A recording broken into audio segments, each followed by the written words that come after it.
Okey. Ayat yang ke-6. Ayat yang ke-6. Boleh? Ayat yang ke-6.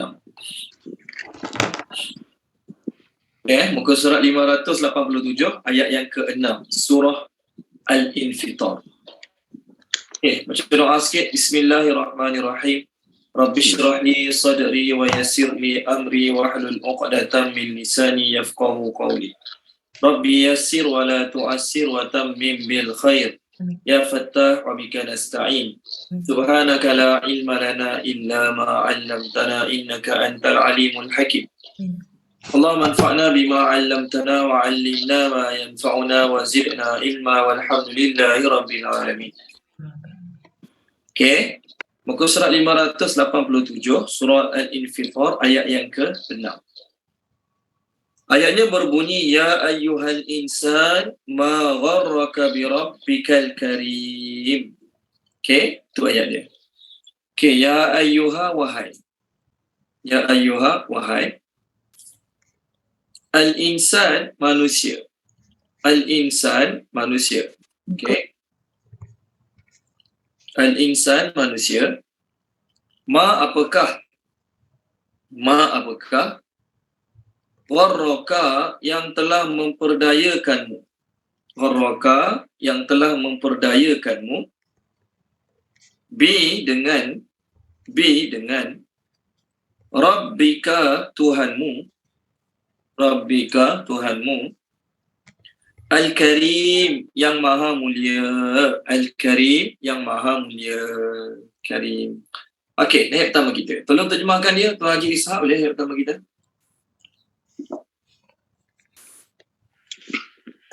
Wahai manusia, apakah yang telah memperdayakan dengan Tuhanmu yang mulia? Memperdayakanmu. Kena ada memperdayakanmu. Memperdayakanmu. Dengan Tuhanmu yang maha mulia. Okey, terima kasih Tuan Haji Ishak. Jadi ayat pertama kita hari ini, Allah SWT menanyakan manusia, kita semua, wahai manusia, al-insan tu alif lam maksudnya istighraqi. Maksud istighraqi tu segala manusia. Mana perkataan segalanya Ustaz? Tak ada perkataan segala. Insan manusia datang segala mana? Al-Fatihah sama juga. Alhamdulillahirabbil kan? Segala pujian. Alhamdulillah ada perkataan segala. Tak ada alif lam. Ya, ada kenal Ustaz lah. Okey. Itu kita kata makna al-insan kat situ. Ada pendapat mengatakan al-insan kat sini ada alif lam. Jadi alif lam kat situ maksudnya definite. Maksud definite ialah alif lam yang ditujukan kepada orang-orang tertentu, bukan semua orang. Alif lam yang ditujukan pada orang-orang tertentu. The manusia. Siapa the manusia kat situ ataupun the human, the mankind. Siapa yang dimaksudkan dengan the mankind, the human kat situ? Orang-orang yang lalai. Orang-orang yang lalai. Perkataan manusia itu sendiri, al-insan, berasal pada dua perkataan. Perkataan al-insan itu sendiri berasal pada dua perkataan. Pertama, alif nun sin. Maksud alif nun sin itu mesra. Jinak kalau binatang lah, kalau orang mesra lah. Orang nama Anas, Anis, Anisa, itu semua memberi makna mesra, senang mesra. Okay, tak sombong, tak kasar. Satu lagi perkataan al-insan berasal pada perkataan nisyan, lupa. Manusia memang senang lupa, memang cepat lupa. Okay. Allah SWT ayat 1, 2, 3, 4, 5. Allah cerita tentang kehebatan dirinya, kebesaran dirinya, kemampuan dirinya. Nanti boleh menghancurkan langit-langit, bintang-bintang berguguran, laut-laut meluap, laut-laut panas, lautan jadi panas, meluap-luap. Kubur-kubur nanti akan dibongkarkan sehingga orang-orang akan bangkit daripada kubur. Dan bila berlaku hari kiamat nanti, Allah sebut, bila berlaku hari kiamat nanti. Jadi ayat 1, 2, 3, 4 nak beritahu sebagaimana Allah berkuasa menghancurkan semua makhluk-makhluk tu, Allah juga berkuasa untuk membangkitkan manusia dari akhirat. Bila manusia bangkit pada hari akhirat, maka setiap manusia mengetahui apa yang dia telah buat, apa yang dia telah tak buat. Apa kejahatan ataupun kebaikan yang dia telah buat, dan apa kebaikan-kebaikan yang mereka terlepas tak buat di dunia dahulu. Jadi Allah dah beritahu dah, hari kiamat ni akan berlaku. Aku buat tu, buat ni, turunkan tu, turunkan ni, tahu tak? Tahu. Jadi sebagaimana aku boleh buat semua benda tu depan mata kamu, takkan aku tak boleh nak elokkan kamu balik nanti? Mesti aku boleh kan? Setuju tak? Setuju. Okay, setelah setuju bab tu, kenapa kamu tak nak prepare amal-amalan yang aku suruh kamu buat untuk kamu berjumpa aku kat akhirat nanti? Maka Allah tanya manusia dalam ayat ini, wahai manusia, apakah yang telah memperdayakan kamu daripada Tuhanmu yang maha mulia? Apakah yang menyebabkan kamu terpedaya, tertipu daripada kehebatan Tuhanmu, kebesaran Tuhanmu yang maha mulia? Ini maksud ayat yang pertama. Ada pendapat mengatakan ayat ini turun untuk beberapa orang kafir yang kuat menentang Nabi di Mekah. Okey, menurut Ibnu Abi Hatim, ayat ini turun untuk Ubay bin Khalaf, Kildah al-Ashad, Abu al-Ashad bin Kildah al-Jumahi, dan juga Ibnu Abbas kata Walid bin Mughirah. Okey. Ada beberapa tafsiran tentang ayat ini. Sebelum kita nak jawab, tiga tafsiran yang memperdayakan manusia.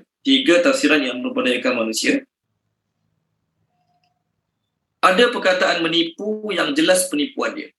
Ada perkataan penipu yang jelas penipuan dia. Iaitu kazaba, penipu. Memang jelas penipuan dia. Tapi ada penipuan yang kita tak nampak sangat dia tu menipu. Kita nampak macam okey, nampak macam bagus, nampak macam betul. Tengok dah macam original. Tak nampak langsung dia punya barang tu, bahan tu cetak rompak. Tapi lepas kita beli balik rumah, tengok-tengok, emas tu celup rupanya. Contoh. Jadi menipu yang sikit-sikit yang tak nampak jelas ni adalah dipanggil gharar. Sebab tu Nabi SAW sebut dalam sebuah hadis, menipu dalam jual beli, dia tak panggil kazabah, menipu dalam jual beli. Orang menipu dalam jual beli ni, dia tunjuk tak penipuan dia? Real, jelas-jelas tak. Kalau barang sekilo, dia menipu sikit-sikit tu, dia akan kurangkan 20 gram, 30 gram. Dia patutnya barang tu 1000 gram, sekilo, jadi dia buat 960 gram, 970 gram. Kita perasan tak? Barang kurang 30 gram, 20 gram. Tak perasan pun. Jadi penipuan yang sedikit tu dalam bahasa Arab dipanggil gharra. Maka Nabi SAW bersabda dalam hadis untuk peniaga-peniaga, Nabi kata, man gharra falaisa minna. Ni hadis dia saya tulis dah. Man gharra falaisa minna. Siapa yang menipu dalam jual beli, maka dia bukan daripada kalangan kami. Man gharra, siapa menipu dalam jual beli. Barang tu dah lama dah dia pakai, dia cakap kat kita, dia baru pakai 2 bulan. Kita pun percayalah. Dia kata motor saya ni saya jarang gerak, satu ahad je saya buat pergi jalan-jalan. Jadi mileage baru 12,000 km. Walhal dia mileage dah banyak dah. Dia pergi kedai dia ubah kilometer mileage. Bukan susah pun nak buat. Jadi apa saja penipuan dalam jual beli dipanggil gharar. Man gharra falaisa minna. Siapa menipu dalam jual beli, dia tidak termasuk daripada kalangan kami. Penipuan-penipuan yang dilakukan oleh syaitan, iblis. Penipuan tersebut dipanggil gharra. Tengok. Surah apa ya? Al-An'am. Al-An'am tak silap saya surah Al-An'am lah. Okey. Orang kata tema delusion, deceive kat sini. Puan Noraliza, terjemahkan boleh? Puan Noraliza. Muka surat berapa? 142 ayat 112. Ada perkataan gururan kat situ. Gururan tu yang saya nak maksudkan. 142 ayat berapa tadi Ustaz? 112. Okey. Dan demikianlah kami jadikan bagi tiap-tiap nabi itu musuh dari syaitan-syaitan, manusia dan jin. Setengahnya membisikkan kepada setengahnya yang lain kata-kata dusta yang indah-indah susunannya untuk memperdaya pendengarnya. Dan jika Tuhanmu menghendaki, tentulah mereka tidak melakukannya. Oleh itu, biarkanlah mereka dan apa yang mereka ada-adakan dari perbuatan yang kufur dan dusta itu. Okey. Terima kasih Puan Noraliza. Nampak tak dekat dalam ayat 112 tu ada perkataan qauli ghurura, kan? Ayat 112 tu baris ketiga pada ayat tu. Untuk ayat tu baris ketiga. Ada perkataan dia zukhrufal qauli ghurura, speech of delusion. Jadi dengar dia cakap tu, betul lah. Sedangkan kata-kata dia ataupun bisikan-bisikan dia adalah ghurura, menipu. nampak macam bagus, nampak macam okey, nampak macam seronok, tapi tak. Dunia ini pun, duniawi ini pun dipanggil ghurur juga. Duniawi yang kita sedang tinggal di dalamnya sekarang dipanggil ghurur juga. Deception. Deception. Jadi banyak perkataan nipu ni deception ada, deceive ada. Tolong terjemahkan dia, Puan Izawani boleh? Muka surat 74 ayat 185. Muka surat 74 ayat 185 boleh?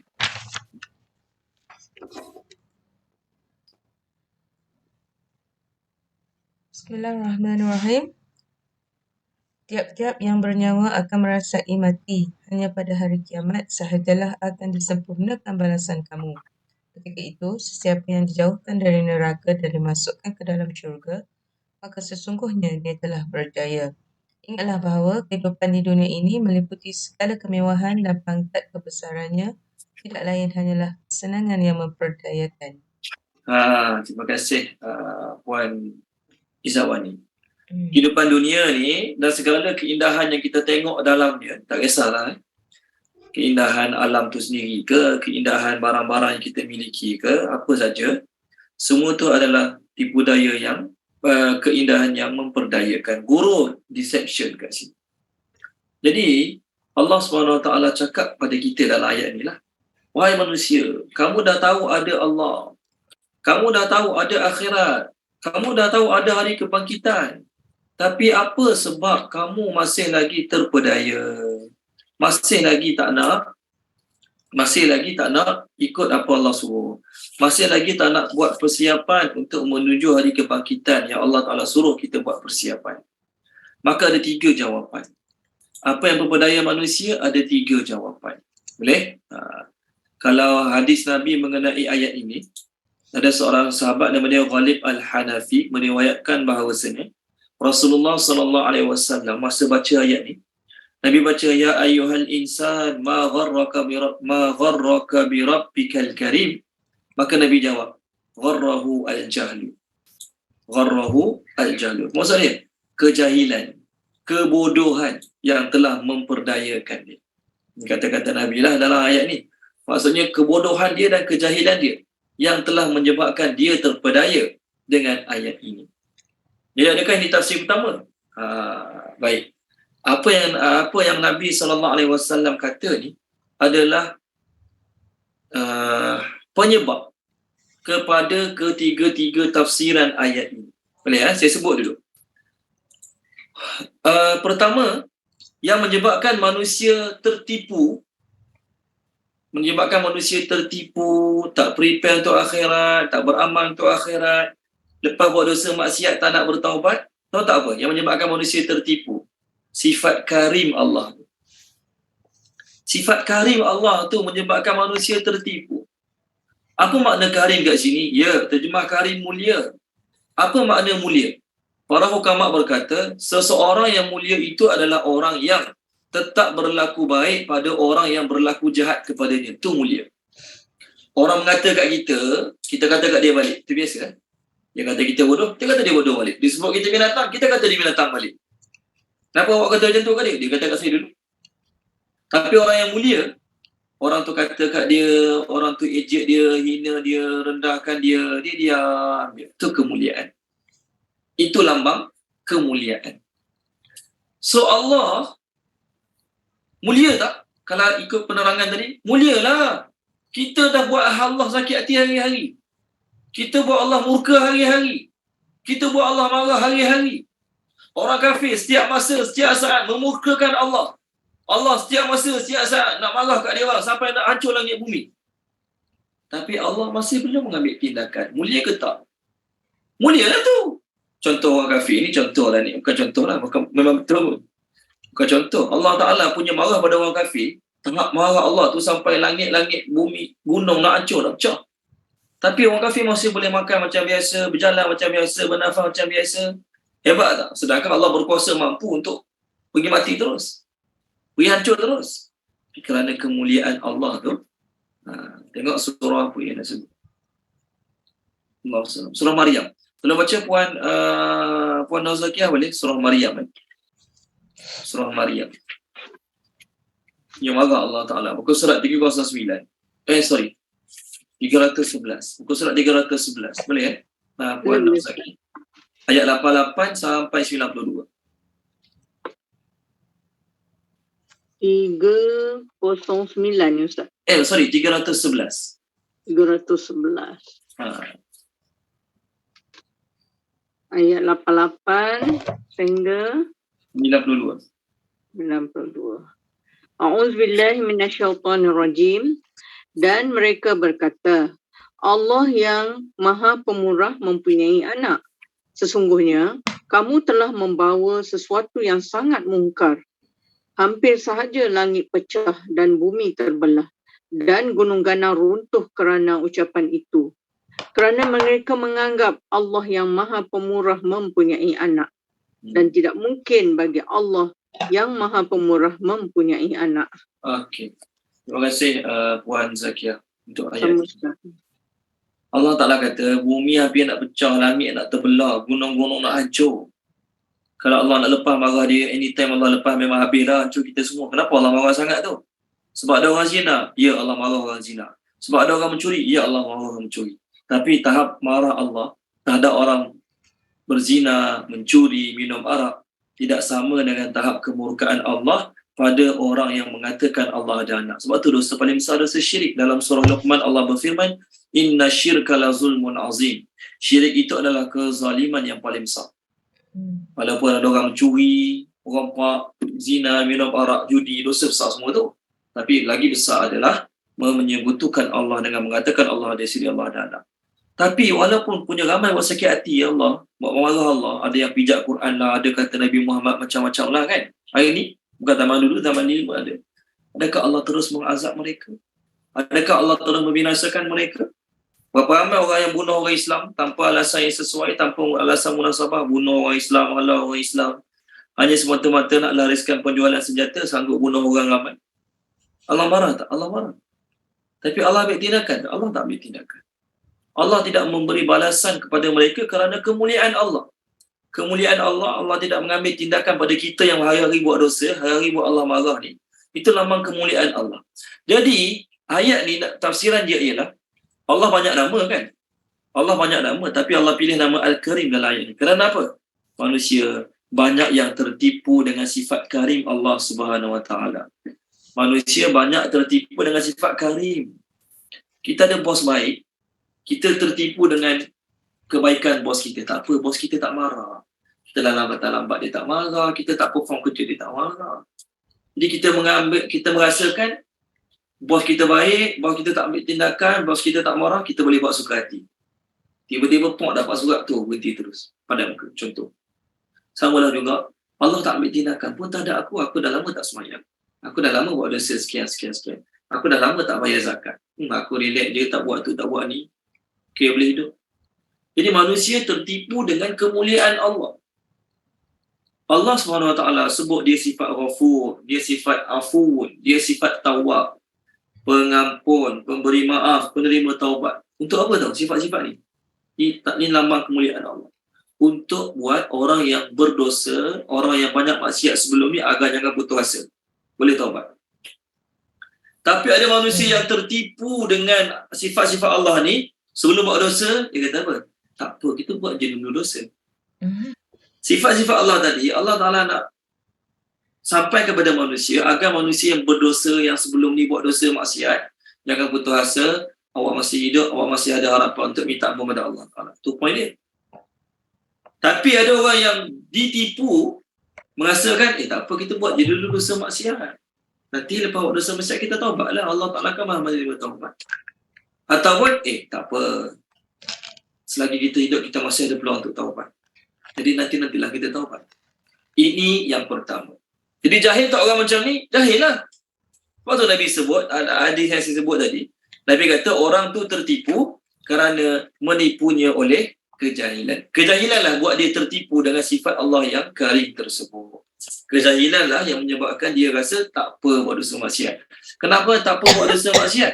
Sebab aku dah lama buat dosa maksiat ni tak kena apa-apa pun. Aku dah lama tak sembahyang tak kena apa-apa pun. Itulah lambang kejahilan. Sedangkan Allah Ta'ala tidak mengazab dia, tidak ambil apa tindakan sebab Allah Ta'ala nak suruh dia taubat, nak suruh dia sedar. Okey, itu yang pertama. Tafsiran pertama. Tafsiran kedua, manusia itu, apakah yang menyebabkan manusia itu ditipu oleh apakah yang menyebabkan manusia itu terpedaya daripada mengingati Allah? Apakah yang menyebabkan manusia itu terpedaya daripada mengingati Allah ataupun buat persiapan amal untuk jumpa Allah? Jawapan dia adalah syaitan. Syaitanlah penyebab. Syaitanlah penyebab manusia itu terpedaya daripada mempersiapkan diri dia untuk melakukan banyak amal-amal menuju akhirat. Orang Islam tahu, orang Yahudi, Nasrani, ramai percaya akhirat ni, ramai tahu tentang adanya hari akhirat. Tapi soalannya, dalam ramai-ramai yang tahu tu, adakah semua buat persiapan? Adakah semua risau, rungsing, takut menghadapi hari akhirat? Tak juga. Berapa persen sangat yang risau, takut, rungsing menghadapi hari akhirat? Dia kenapa? Kerana tipu daya syaitan. Kerana tipu daya syaitan. Ini syaitan tipu daya, tengok ayat dia, surah Allahumma salli ala Muhammad. Surah Al-A'raf, boleh tak tengok surah Al-A'raf dulu Okay, tolong baca dia surah Al-A'raf. Puan Mudrika tolong baca boleh? Syaitan di depan Allah halau dia keluar. Muka surat 152. 152 ayat 16 ayat 17. Boleh Puan Mudrika? Boleh. 52 ayat berapa kan? 152 ayat 16 ayat 17.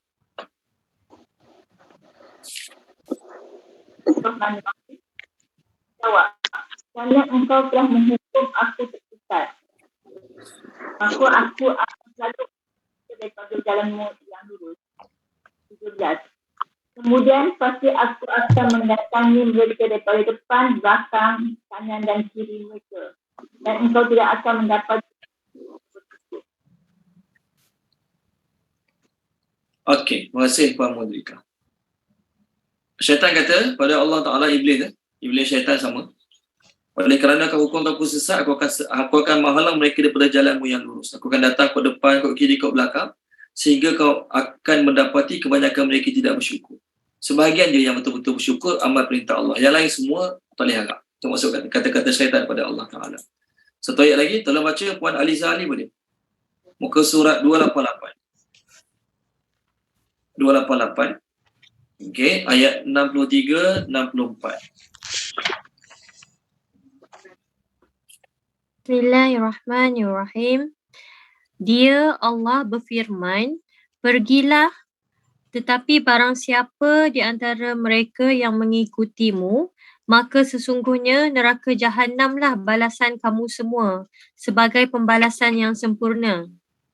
Dan tipu dayakanlah sesiapa sahaja di antara mereka yang engkau, Iblis, sanggup dengan pujuk rayumu yang berbisa. Kerahkanlah pasukanmu terhadap mereka yang berkuda dan yang berjalan kaki, dan bersekutulah dengan mereka pada harta dan anak-anak mereka, lalu berjanjilah kepada mereka. Padahal syaitan itu hanya menjanjikan tipu daya semata-mata.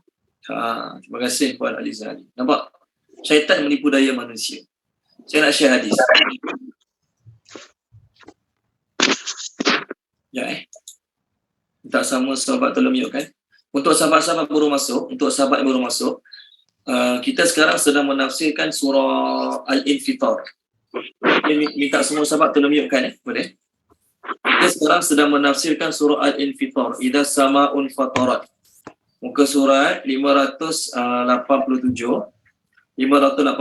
ayat yang ke-6. Kita sekarang sedang menafsirkan surah Al-Infitar, page 587 ayat yang ke-6. Okay, jadi syaitan akan membisikkan tipu daya pada manusia. Ini hadis dia. Saya share kat skrin hadis, boleh? Salah satu bisikan tipu daya syaitan apa dia? Tak payah sedekah lah, tak payah bagi sumbangan lah, nanti duit awak tinggal sikit. Nanti awak tak payah nak kaya. Macam mana awak nak kaya kalau sedekah je sokmo? Okay, tengok kat skrin, ada hadis dia. Bawah tu Nabi SAW bersabda daripada Ibnu Abi Hatim, daripada Abdullah bin Mas'ud, Rasulullah bersabda, Ni bahasa Arab dia. Terjemah dia macam ni. Sesungguhnya syaitan mempunyai dorongan atau bisikan kepada anak Adam. Malaikat juga mempunyai ilham atau bisikan juga pada anak Adam. Bisikan syaitan itu berupa janji yang buruk, menakut-nakutkan dan mendustakan. Saya sambung hadis tu, ada lagi tak sampai ambil gambar. Sedangkan bisikan-bisikan malaikat adalah menjanjikan kebaikan-kebaikan, membenarkan segala apa yang ada dalam Quran adalah hadis kebenaran. Maka siapa yang mendapati demikian itu, maksudnya dia mendapati bisikan malaikat untuk buat kebaikan, فَلْيَعْلَمْ أَنَّهُ مِنَ اللَّهِ فَلْيَحْمَدِ اللَّهِ. Maka naklah dia mengetahui bisikan itu daripada Allah. Allah hantar malaikat untuk mengilhamkan kita buat baik. Maka naklah dia puji Allah. وَمَنْ وَجَدَ الْأُخْرَى. Siapa yang dapat bisikan untuk lain pada buat baik, bisikan untuk buat dosa, maksiat A ke B ke C ke tak kisahlah kan. Maka hendaklah dia meminta lindung dengan Allah Subhanahu Wa Taala daripada tipu daya syaitan. Kemudian Nabi membaca ayat ni. Tengok kat skrin ni ada juga ayat dia. Saya tak payah buka page ni lah, tengok ni. Atas ni kat skrin. Asy-syaitanu ya'idukumul faqra wa ya'murukum bil fahsya wallahu ya'idukum maghfiratan minhu wa fadla. Wallahu wasi'un alim. Surah Baqarah ayat 268. Syaitan menjanjikan, menakut-nakutkan kamu dengan kemiskinan dan menyuruh kamu berbuat kejahatan, itu kedekut. Tak payah bagi, tak payah sumbangan, tak payah bagi sumbangan, tak payah bagi infak, nanti habis duit. Sedangkan Allah menjanjikan untuk kalian keampunan kalau kita bagi sedekah, dan Allah Ta'ala akan bagi kurnia yang lebih kalau kita bagi sedekah. Di syaitan memang tugas dia menipu daya manusia. Ini tafsiran yang kedua. Boleh? Tafsiran yang ketiga ialah, apa tafsiran yang ketiga? Apa yang menyebabkan manusia itu terpedaya untuk berhadapan dengan Allah nanti, untuk prepare amal menuju Allah nanti? Jawapannya ialah manusia tertipu dengan kehidupan dunia. Manusia tertipu dengan kehidupan dunia. Pertama, manusia tertipu dengan sifat pemurah Allah. Sifat kemuliaan Allah tadilah yang tidak lekas marah, tidak lekas mengambil tindakan, tidak lekas memberi pembalasan. Yang kedua, manusia tertipu dengan syaitan. Bodoh tak? Bodoh kan? Sebab syaitan hanya menjanjikan penipuan. Allah dah cakap banyak kali. Syaitan ni menjanjikan penipuan. Tapi dengar juga. Manusia semua tahu. Manusia syaitan tu penipu. Syaitan tu musuh. Syaitan tu jahat. Tapi dengar juga cakap musuh, cakap penjahat. Bodoh ke tak bodoh? Bodoh. Sebab tu Nabi kata dalam ayat ni, orang tu tertipu kerana kejahilan dia, kebodohan dia. Surah ini bahasa Melayu kadang-kadang sebut jahil nampak macam orang tu tak bersalah sangat. Sedangkan maksud kata-kata Nabi tu dia bodoh.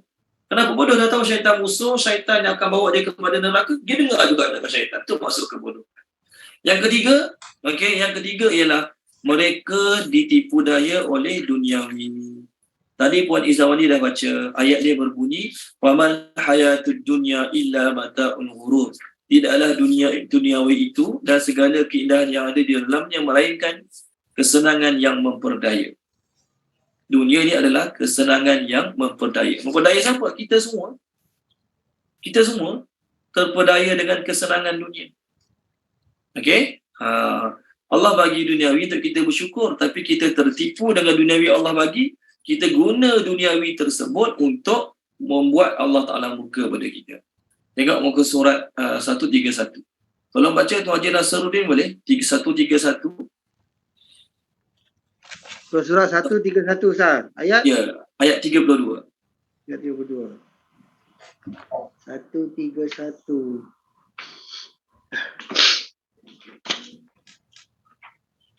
Bismillahirrahmanirrahim. Dan kehidupan di dunia ini hanyalah permainan dan gurau senda. Sedangkan akhirat itu sesungguhnya lebih baik bagi orang-orang yang bertakwa. Tidakkah kamu mengerti? Terima kasih Tuan Haji Nasruddin. Dunia ni permainan senda-gurau. Benda main dengan senda-gurau perlu serius tak? Perlu tak berhempas pula untuk bermain-main? Perlu tak serius gila-gila untuk senda-gurau? Tak. Suka-suka sikit, seorang-seorang sikit cukup lah. Ini bermati-matian untuk duniawi. Sebab tu kat akhirat Allah sebut kebanyakan ahli neraka ataupun kebanyakan orang yang sesat. Kebanyakan orang yang sesat kat dunia, bila ditanya kat akhirat nanti, mereka jawab mereka ditipu oleh kehidupan dunia. Okey, tolong baca dia muka surat 144. Sekejap. Puan Salmah Kasim, tolong baca boleh? Puan Salmah Kasim, muka surat 144. Ayat 130. 144 ayat 130.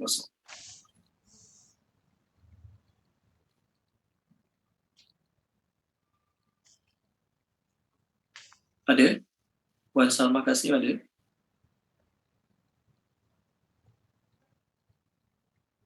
Okey, baik, tak apa.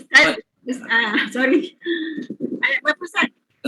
Muka surat 144 ayat 130. Wahai golongan jin dan manusia, bukankah sudah datang kepadamu rasul-rasul daripada kalanganmu sendiri? Mereka menyampaikan ayat-ayatku kepadamu dan mengingatkanmu tentang pertemuan pada hari ini. Mereka menjawab, ya, kami menjadi saksi atas diri kami sendiri, tetapi mereka tertipu oleh kehidupan dunia dan mereka telah menjadi saksi atas diri mereka sendiri bahawa mereka adalah orang-orang kafir. Terima kasih Puan Salma Kasim. Poin saya, mereka mengaku kesalahan mereka. Habis tu kenapa buat kat dunia 2 tahun salah buat juga? Ni jawapan dia. Wa gharratsumul hayatud dunya. The life of this world deceive them. Kehidupan kat dunia menipu mereka. Siapa? Kita pun sama juga. Boleh termasuk. Allah bagi duniawi pada kita satu sebagian nikmat. Dalam masa yang sama, duniawi itu juga ujian. Ya, kita ada rumah selesa, kenderaan selesa, duit belanja pun cukup selesa kadang-kadang. Alhamdulillah, nikmat tak? Nikmat. Tapi kena ingat dalam masa sama ujian juga. Jadi orang yang dapat duniawi, dia kata Alhamdulillah, rezeki pada Allah. Betul. Tapi duniawi itu diguna untuk memurkakan Allah Ta'ala. Maka dia sebenarnya tertipu dengan nikmat Allah SWT. Tengok surah An-Naml. Surah An-Naml. Puan Maisarah telah baca balik Puan Maisarah. Surah An-Naml. Muka surat 380. Apa kata Nabi Sulaiman setelah dapat nikmat daripada Allah SWT?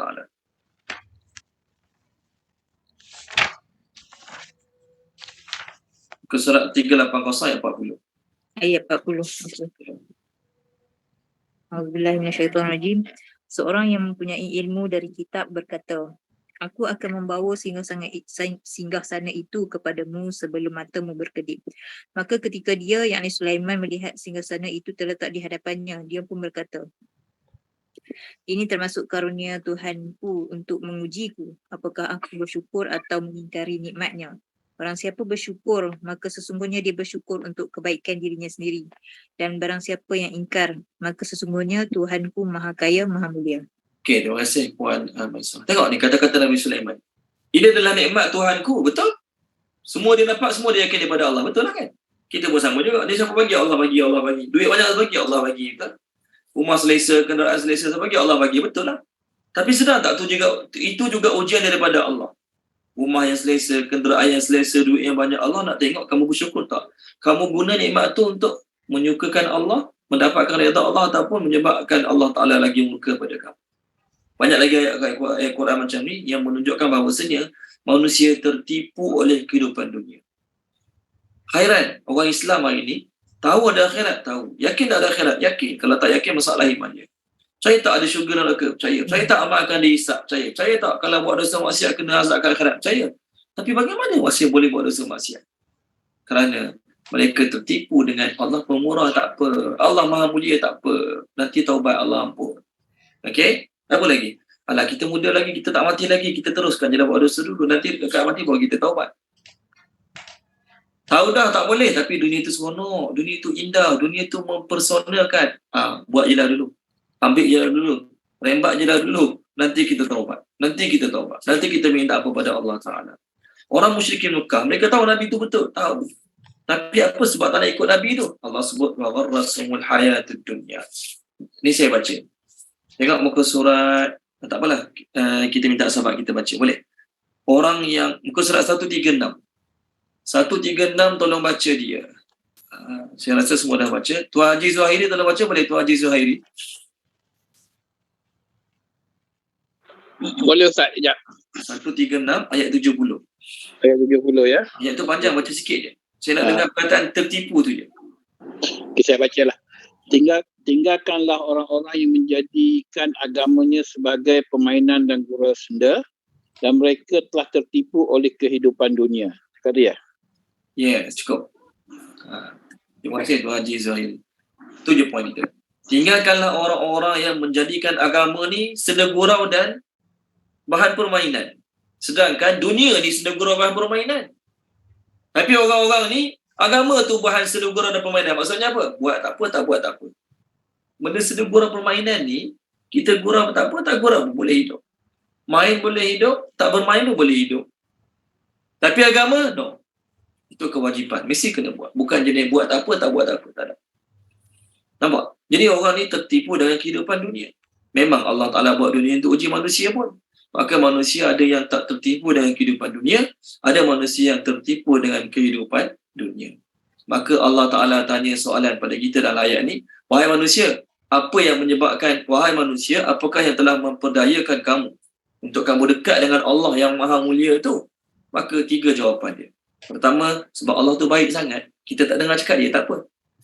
Hasan Basri ke, tak silap saya Hasan Basri ataupun sahabat lain, ketika mana ditanya, bukan Hasan Basri, Fudail bin Iyad. Fudail bin Iyad ni seorang ulama besar lah, seorang ahli sufi besar. Orang tanya dia, katakanlah kamu berdiri di hadapan Allah di hari akhirat, lalu akan ditanyakan kepada kamu soalan. Apa yang menyebabkan kamu tertipu daripada menuju Allah Subhanahu Wa Taala? Apa menyebabkan kamu tertipu untuk kamu makin dekat dengan Allah Subhanahu Wa Taala? Maka Fudail bin Iyad akan jawab depan Allah Ta'ala, ya Allah, aku tertipu kerana kemuliaan-Mu yang menutup aib aku, yang menangguhkan balasan terhadap aku, yang menutup segala kelemahan-kelemahan aku. Oleh kerana Allah tutup aib aku, Allah tutup kelemahan aku, Allah tutup dosa maksiat aku, maka aku rasa tak apa boleh buat lagi.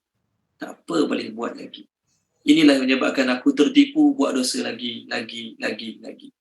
Sedangkan kita ni orang tak baik, orang kata bagus, orang cakap geng surau, geng tu, geng ni, macam sebab Allah tutup aib kita. Kalau Allah buka dosa maksiat kita, isteri kita pun takut dengan kita. Suami kita pun tak nak baik dengan kita. Anak-anak kita pun mungkin jauhkan diri daripada kita. Kalau Allah buka semua dosa dan maksiat. Okey, baik. Abdullah bin Umar Al-Khattab radhiyallahu anhu, masa dia dengar sahabat lain baca ayat ni, Umar Al-Khattab radhiyallahu anhu, dia dengar ada seorang sahabat lain baca ayat ni.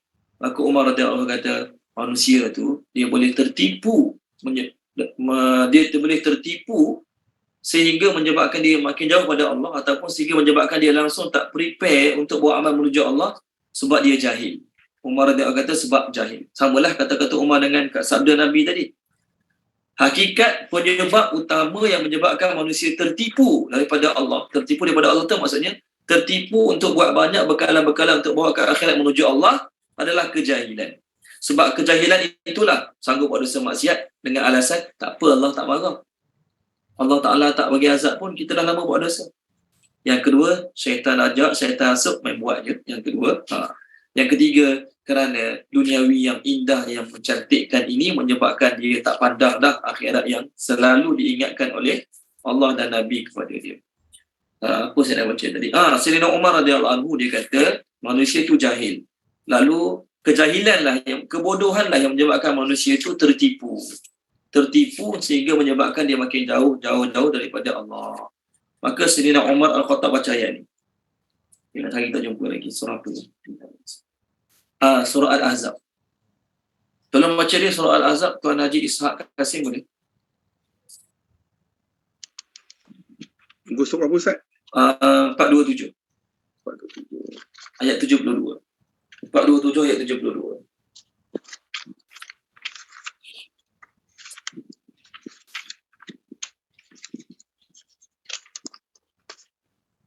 Ayat berapa Ustaz? 72. 72.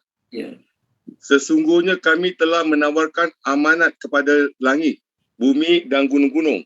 Tetapi semuanya enggan untuk memikul amanat itu dan mereka khawatir tidak akan melaksanakannya. Berat. Lalu dipikulnya amanat itu oleh manusia. Sungguh manusia itu sangat zalim dan sangat bodoh. Terima kasih Tuan Haji Ishak. Bodoh kenapa bodoh? Allah bagi kemampuan pada manusia untuk menanggung amanat agama ni. Kita semua mampu untuk amal agama. Allah bagi kemampuan. Kita semua mampu untuk tinggal dosa maksiat. Allah bagi kemampuan. Tapi bodoh. Benda kita mampu buat, kita sengaja tak nak buat. Kita pilih untuk tak nak buat. Itu maksud bodoh kat sini. Jadi Sayyidina Umar kata, apa sebab manusia itu tertipu, tak nak dekatkan diri dengan Allah? Apa sebab manusia itu tertipu, tak nak prepare, tak nak buat banyak amal untuk menuju Allah ke akhirat? Sayyidina Umar jawab senang je, sebab bodoh. Sebab bodoh. Itu 3 alasan kita tadi. Tertipu kerana sifat Allah yang maha mulia, tak cepat memberi balasan. Tertipu kerana tipu daya syaitan. Tertipu kerana duniawi yang menyeronokkan. 3-3 ni berlaku sebab ada kebodohan, kejahilan. Jadi nak lawan kejahilan adalah dengan cara sentiasa bercakap perkara-perkara kebenaran. Apa perkara kebenaran? Akhirat kebenaran, azab kubur, padang mahsyar, titiak sirat, itu semua perkara-perkara kebenaran. Itulah yang dikatakan watawasau bil haq. Sentiasa berpesan-pesan dengan perkara yang benar. Apa perkara yang benar, tuan-tuan dan puan-puan? Kehidupan selepas mati, perkara yang benar. Syurga neraka tu perkara yang benar. Kereta mewah, rumah besar, income bulan-bulan. Betul, kena cari. Tapi itu bukanlah hakikat kebenaran yang Allah dan Nabi suruh kita sampaikan. Hakikat kebenaran yang Allah dan Nabi suruh kita sampaikan apa dia? Al-haq tu ialah kehidupan akhirat. Al-haq tu keesaan Allah. Al-haq tu kehidupan selepas mati. Jadi orang yang tak tertipu dengan duniawi, dengan syaitan adalah orang yang sentiasa hidupnya sibuk dengan al-haq. Duniawi ni, orang tak payah ajak, orang tak payah cerita. Automatik kita tengok, kita nak. Betul kan? Tapi akhirat, kita tengok orang tu rajin jaga semayang, kita tengok orang tu rajin semayang tahajud, rajin baca Quran. Ada tak datang dalam hati perasaan nak jadi macam dia? Kalau ada, alhamdulillah. Tapi biasanya susah nak jadi ada. Tapi kalau tengok orang tu pakai kereta mewah, duit dia banyak, rumah dia selesa, kita pun tanya, macam mana nak jadi macam dia? Boleh bagi tips tak nak jadi kaya macam awak? Ni normal. Ustaz-ustaz pun sama juga. Tengok orang pakai motor besar, cantik, mahal sikit. Tanya berapa sebulan motor ni? Kalau gaji 3,000 lebih, boleh ke buat lu motor ni? Contoh. Padahal orang naik motor tu dia tak kata pun, Ustaz boleh lah motor macam saya satu. Tak ada pun. Tapi kita tengok, kita nak, betul kan? Itu maksud dunia yang menipu daya. Itu maksud duniawi yang menipu daya. Jadi orang yang tak terkesan dengan kehidupan dunia, dia ambil dunia, dia ada duniawi, dia ada rumah, ada kereta. Tapi matlamat utama dia tetap kehidupan akhirat. Okey, baik, sambung ayat seterusnya. Untuk sahabat yang baru masuk, kita surah Al-Infitar sekarang. Surah Al-Infitar. Muka surat 587. Okey, ayat 7 pula. Allazi yang khalaqaka telah menciptakanmu. Khalaqaka telah menciptakanmu. Fa lalu ataupun maka. Fa lalu ataupun maka. Sawwaka dia telah menyempurnakanmu. Sawwaka dia telah menyempurnakanmu. Dia Allah. Fa lalu adalaka dia telah mengimbangkan tubuh badan. Adalaka dia telah mengimbangkan tubuh badan. Maksudnya dia telah menyamakan tubuh badan. Adal tu adil. Maksud adil tu ialah mengimbangkan tubuh badan kita. Tangan sama panjang, kedudukan mata sama, kedudukan hidung sama, kedudukan telinga sama, dua tangan sama panjang, dua kaki sama panjang. Itu maksud perkataan fa'adalaka ayat 7 tu. Dia yang telah membuat tubuh badan kamu seimbang. Okey, Puan Amirah telah baca, boleh Puan Amirah? Assalamualaikum Ustaz. Assalamualaikum. Ustaz sempat salin, tak tahu betul tak saya tulis ni. Yang menciptakan lalu yang telah menciptakan, dia telah mengimbangkan tubuh badan. Okey, tertinggal yang tengah-tengah tu. Dia telah menyempurnakanmu dan mengimbangkan tubuh badan. Okey, baik. Terima kasih Puan Amirah. Tak apa. Ayat 7 kita sekarang kan. Ayat tadi Allah tanya, wahai manusia, apa yang telah menyebabkan kamu tertipu dengan Allah yang maha mulia itu? Kamu tertipu dengan sifat Allah yang maha mulia itu. Itu satu. Kemudian Allah teruskan lagi sifat Allah. Tanda Allah mulia itu apa? Allah itulah yang telah ciptakan kamu. Allah tu ciptakan kamu. Jadi apa kamu dapat setelah kamu diciptakan? Pernafasan, makanan, apa saja kita dapat sejak kita dalam perut mak kita lagi. Wallahualam, saya tak nak ceritalah apa kita dapat masa dalam perut mak kita. Wallahualam. Apa saja kamu dapat setelah kamu diciptakan, semua itu daripada Allah. Allah yang menyempurnakan kejadian kamu, Allah menciptakan kamu. Bahkan Allah Ta'ala telah sempurnakan kamu. Ada manusia, ada manusia Allah Ta'ala sengaja buat tak sempurna. Ada. Betul. Surah apa ya? Al-Hajj. Tapi kebanyakan manusia, jangan pula ayat ni nak beritahu, Kebanyakan manusia Allah buat sempurna. Tak sempurna ada juga. Allah memang sengaja buat tak sempurna. Allah nak beritahu. Manusia tidak boleh kawal apa yang berlaku dalam perut seorang ibu sedang mengandung. Seorang ayah dia tak boleh tentukan. Anak aku nanti aku nak tangan panjang, warna putih. Hidung mancung macam Shah Rukh Khan. Mata macam orang Korea. Tak boleh buat macam tu. Allah nak beritahu, kuasa Allah sepenuhnya menentukan manusia tu macam mana. Sempurna ke, tak sempurna ke. Surah apa ya? Al-Hajj. Kalau baca dia,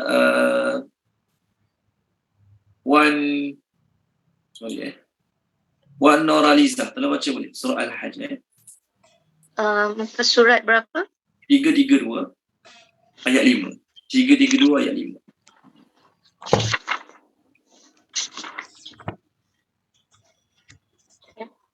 Wahai umat manusia, sekiranya kamu menaruh syak ragu-ragu tentang kebangkitan makhluk hidup semula pada hari kiamat, maka perhatilah kepada tingkatan kejadian manusia.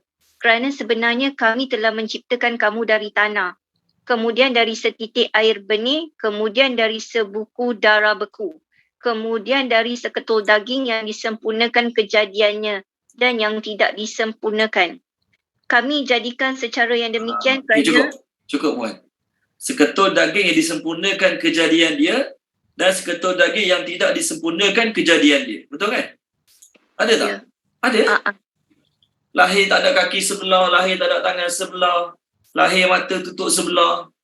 Siapa yang buat? Allah yang buat. Allah nak tunjuk pada manusia yang manusia tak boleh kawal apa berlaku dalam perut seorang isteri dia dan apa yang berlaku dalam perut isteri dia, dalam perut mak dia, masa mak dia sedang mengandungkan ataupun masa isteri dia sedang mengandung anak untuk dia. Boleh tak kita kawal? Manusia kawal. Nak nanti hidung macam ni, mata macam ni, kaki kena sama panjang, tangan kena sama panjang. Tak boleh. Allah Ta'ala yang kawal. Cuma Allah buat benda tu bukan pada keseluruhan manusia lah. Mungkin ada 1%, tak sampai 1% pun saya rasa manusia yang cacat kat tempat kita kan. Mungkin 0.0000% kita pun tak tahu. Tapi kebanyakan manusia Allah sempurnakan. Dr. Azizah tak baca boleh Dr. Azizah? Surah Al-A'la. Allah sebut sifat dia mencipta. Bukan sekadar mencipta. Mencipta dengan sempurna. Kita nak buat, kalau manusia kadang-kadang sifat dia buat tapi buat lebih kurang. Janji siap. Janji ada. Tak, Allah Ta'ala bukan sekadar buat janji siap, janji ada. Tak, Allah buat tu betul-betul sempurna. Okay, betul surat 591. 591. Surah Al-A'la ayat 1 dan ayat 2. Surah Al-A'la ayat 1 dan ayat 2.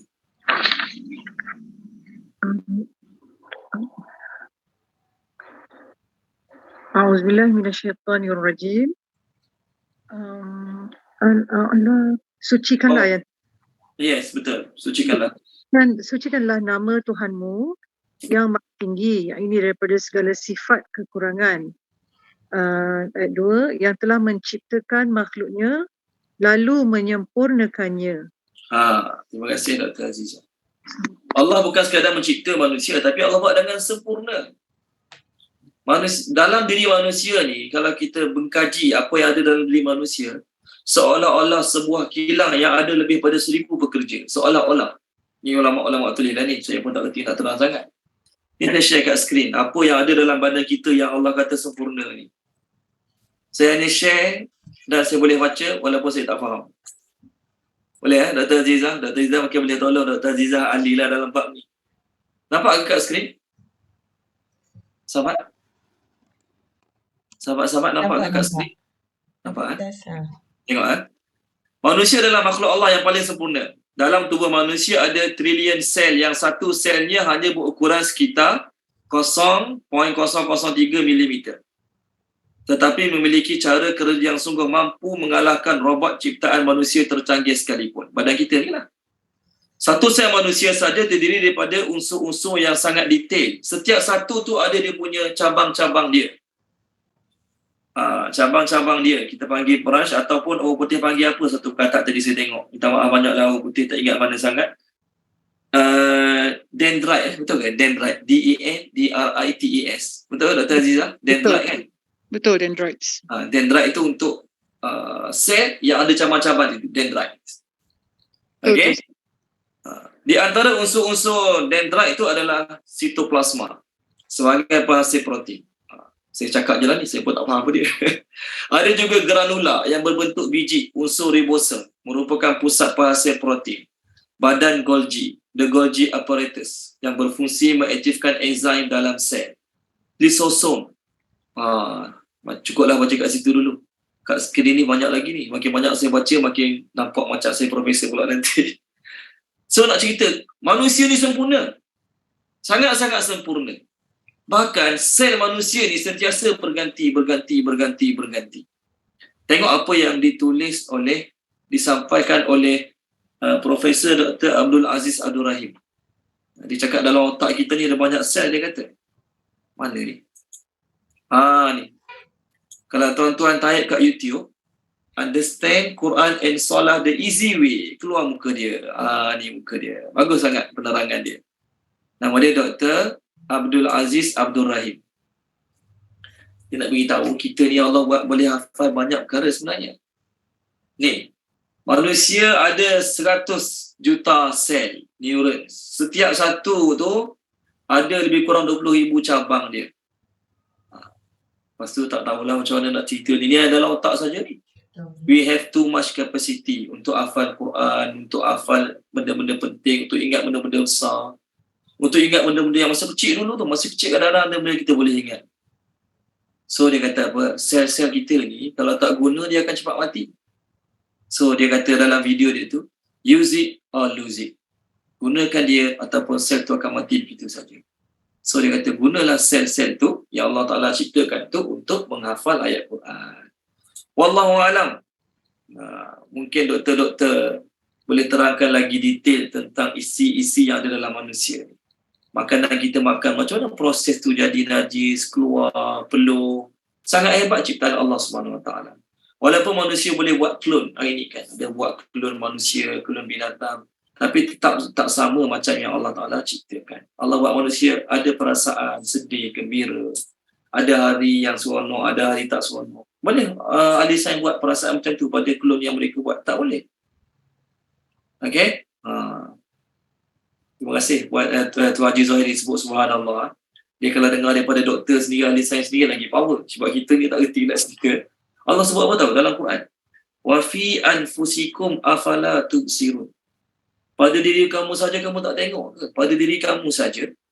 Pada diri kamu saja kamu tak tengok ke nikmat-nikmat Allah? Yang luar saja kita sekarang ni, masa turun ayat Quran ni pada zaman Nabi Muhammad, wallahu alam lah. Kita tak tahu detail, tapi menurut bacaan-bacaan saya, tidak ada lagi teknologi zaman Nabi Muhammad yang boleh cerita pasal sel-sel yang macam saya tunjuk kat tuan-tuan tadi. Tidak ada lagi teknologi zaman Nabi Muhammad boleh cerita pasal proses kejadian bayi dalam perut ibu. Tak ada lagi teknologi masa tu nak cerita detail macam kita tengok sekarang atas kajian-kajian manusia sekarang, tak ada lagi. Jadi itu Allah cakap macam tu pada manusia dalam surah Al-Fitar ni. Allah nak beritahu, kalau kamu tengok luaran saja kamu dah nampak banyak kehebatan Allah dalam menyempurnakan tubuh badan kamu. Kamu tengok luaran, cerita yang dalam yang sel-sel ada saya baca, urat-urat dalam badan kita ni, urat-urat dia tu kalau sambung boleh sampai puluh-puluh kilometer. Betul ke Dr. Azizah? Saya tak ingat kat mana saya baca. Boleh ke Dr. Azizah? Urat-urat dalam badan kita ni. Tak sure lah Pak Ustaz. Terima kasih lah. Kalau Dr. Azizah tak sure, jangan percaya. Kalau Dr. Azizah yakin, kita percaya.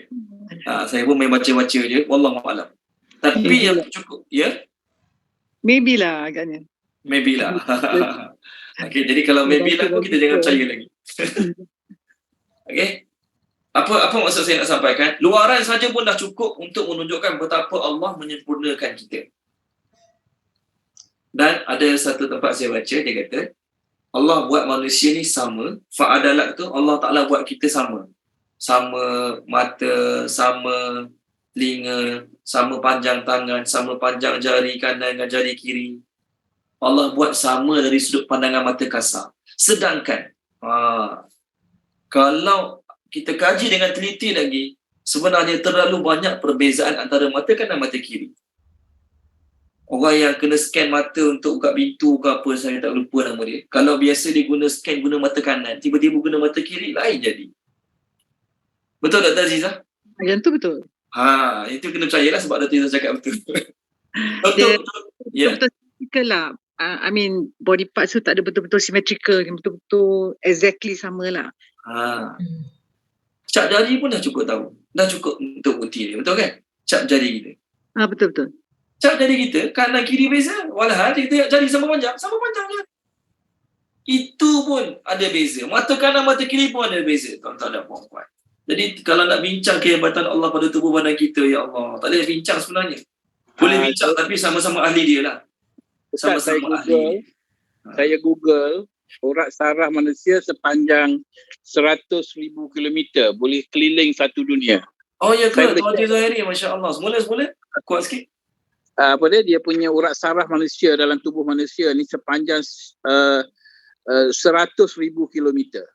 Lagi panjang. Satu keliling nanti kalau nak share saya boleh share dia punya. Tapi tak apalah, nanti saya screenshot share kat saya sekarang. Saya boleh share kat screen lagi. Okey, saya WhatsApp. Screenshot share kat saya sekarang, saya boleh share kat screen lagi. Tengok. Okey, kejap. 100,000 lagi banyak. Saya tanya Dr. Aziz tadi puluh kilometer je. Wallahu a'lam. Zaman ayat ni turun, zaman orang tak boleh nak kaji macam yang mungkin yang dibaca tadi kat Google tadi.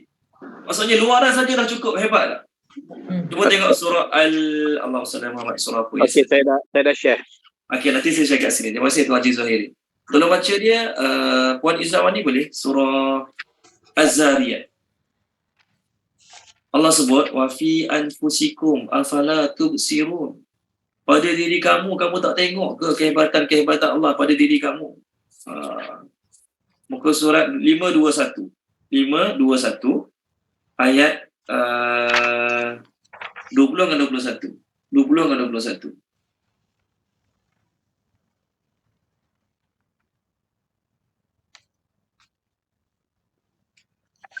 Ada Puan Izzawani? Okay. Bismillahirrahmanirrahim.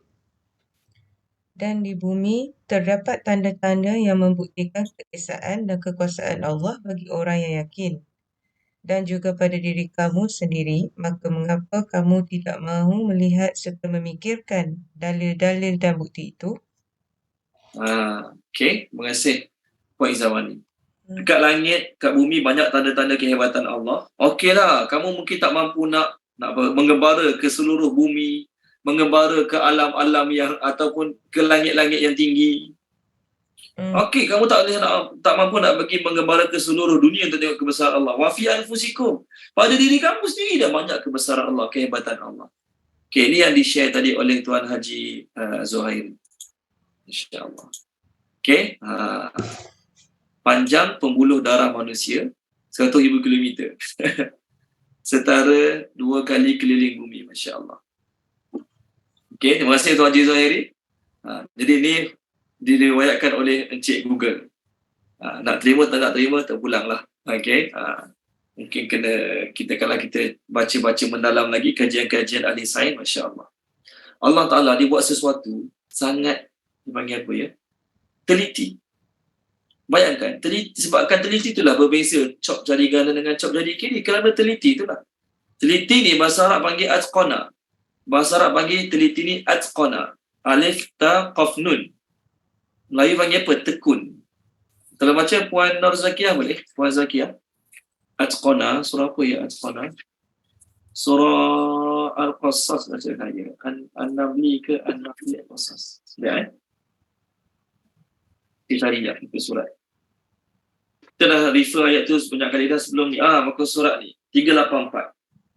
Ayat bawah sekali. 384 ayat bawah sekali. Boleh Puan Zakiyah? Boleh Ustaz. 384. Ayat bawah sekali, ayat 27 ya Ustaz? Ya betul. 384. 284 ke 384 tadi? 384. Oh, sorry.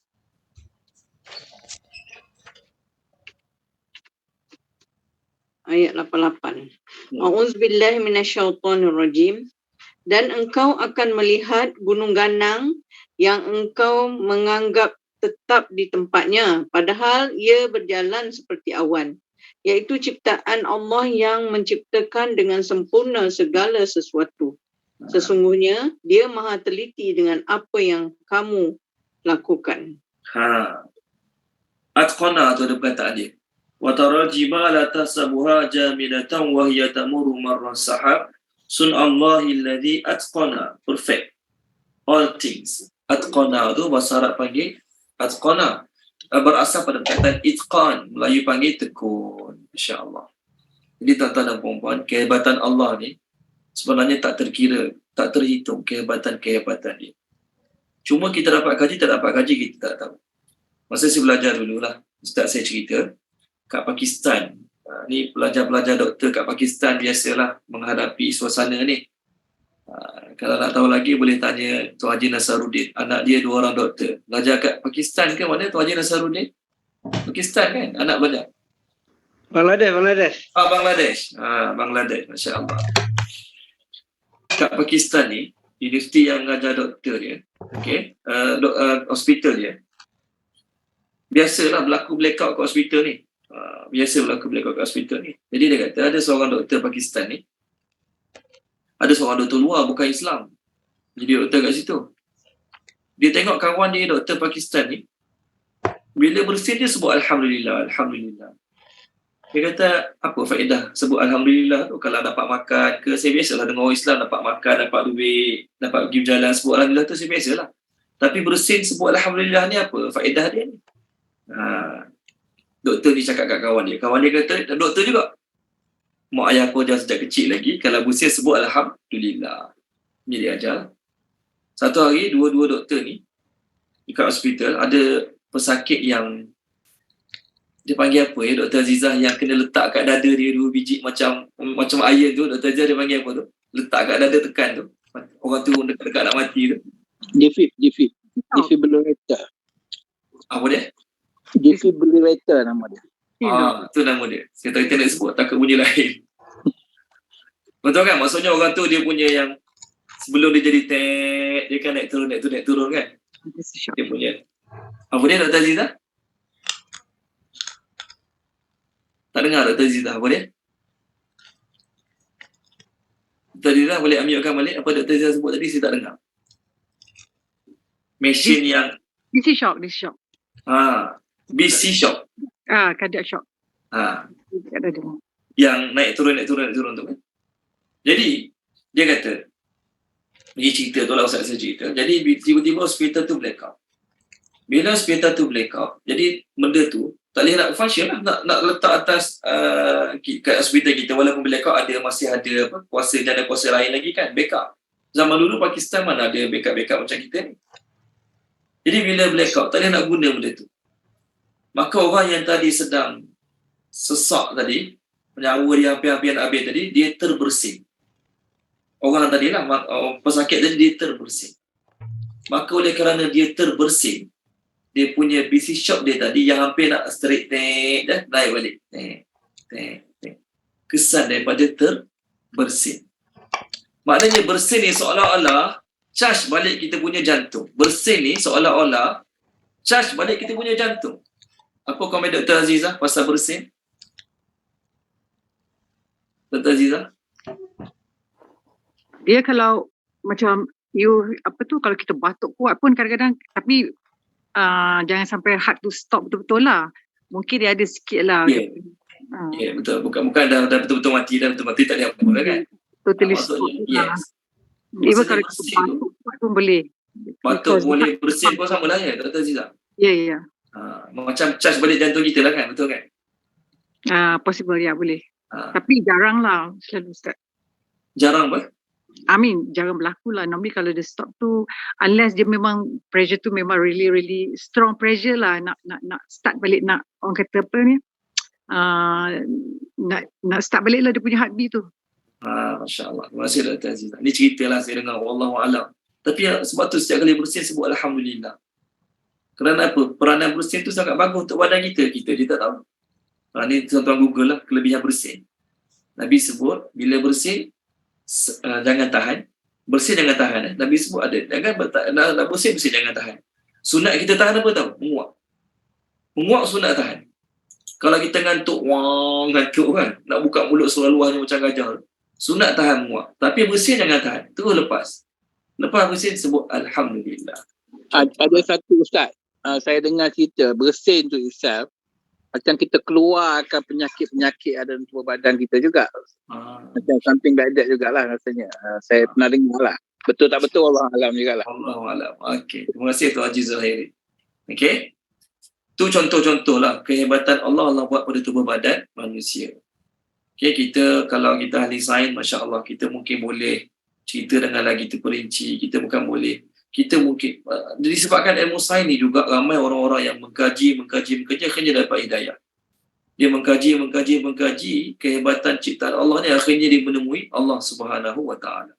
Ada yang mengkaji lalu dia kata, ya, semua ni ada penciptanya, tapi aku tak terima Allah Taala. Ada juga. Dia orang kafir, dia kata betul lah, mesti ada yang buat sesuatu yang hebat dalam badan manusia ni. Tapi dia kata bukan Allah. Orang Islam dia kata Allah, bagi aku bukan Allah, nak macam mana? Kesialan mereka. Jadi Allah cakap pada orang kafir dalam ayat ni, pada kita semualah, Allah dah punya hebat ciptaan Allah pada badan kamu, pada diri kamu, menyamakan kamu. Tapi kenapa kamu masih boleh lalai, terpedaya dengan benda lain, sehingga kamu menjauhkan diri dengan Allah Subhanahu Wa Taala. Sambung ayat baru. Okey. Tak silap saya ada buku pasal kehebatan tubuh badan manusia ni, dikarang oleh Harun Yahya. Kenal Harun Yahya kan? Kenal tak Harun Yahya? Orang Turki tak silap saya. Harun Yahya. Doktor ke bukan doktor, wallahu alam. Ada isu sikit baru ni Harun Yahya. Ada isu orang Turki. Tapi tak apalah, isu dia tu biarlah, nak macam mana. Kelemahan bagi setiap manusia kan. Tapi karangan-karangan dia mengenai kehebatan Allah, kehebatan binatang-binatang. Sangat bagus karangan-karangan dia. Harun Yahya. Ya, Harun Yahya namanya. Okey, baik. Sambung ayat baru.